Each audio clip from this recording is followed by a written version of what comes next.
Peut-on tirer bénéfice d'une trahison? Thèse. La seule motivation du traître à sa patrie, c'est, précisément, le profit qu'il entend retirer de sa mauvaise action.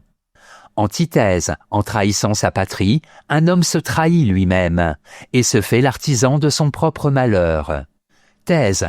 Personne n'accepte gratuitement de devenir le dernier des scélérats. En effet, s'il y a des traîtres, c'est parce que la trahison est susceptible d'apporter des avantages à celui qui trahit. Elle peut donner le pouvoir, rapporter beaucoup d'argent ou permettre d'épargner une vie qui nous est chère. Premier argument, on peut trahir pour le pouvoir. En s'alliant avec une puissance étrangère, en vendant son âme aux ennemis de sa patrie, le traître peut obtenir la puissance qui lui permettra de dominer les siens. C'est ce que vise celui que l'on nomme de façon méprisante le collaborateur, ou pis encore, le collabo.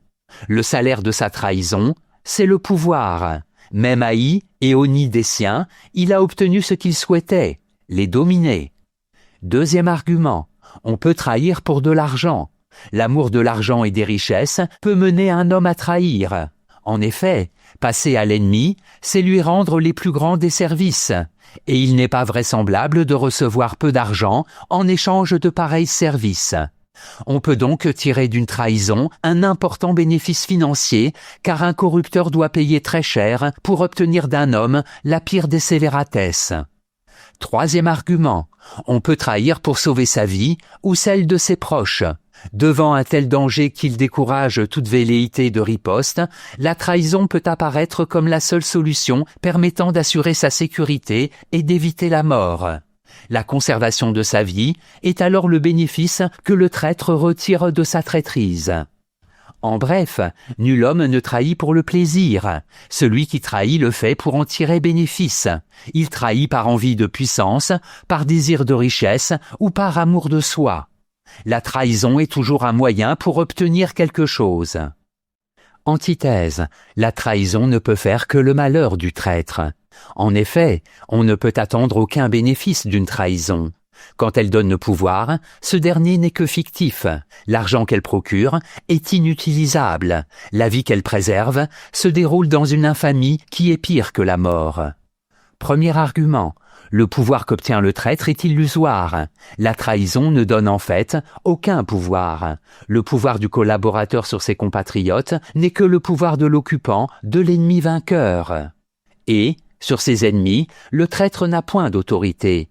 Le traître commet son forfait par soif d'honneur, mais n'en obtient pas, car les honneurs proviennent de l'excellence et non de la scélératesse. Deuxième argument. Enrichi, le traître ne peut pas profiter de sa richesse.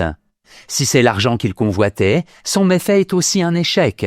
En effet, pour qu'il puisse profiter de cet argent, il faut que celui-ci n'apparaisse pas comme le prix de la trahison, car, sans pouvoir, il est à la merci de la justice de son pays. Or, s'il s'en sert, il se démasque.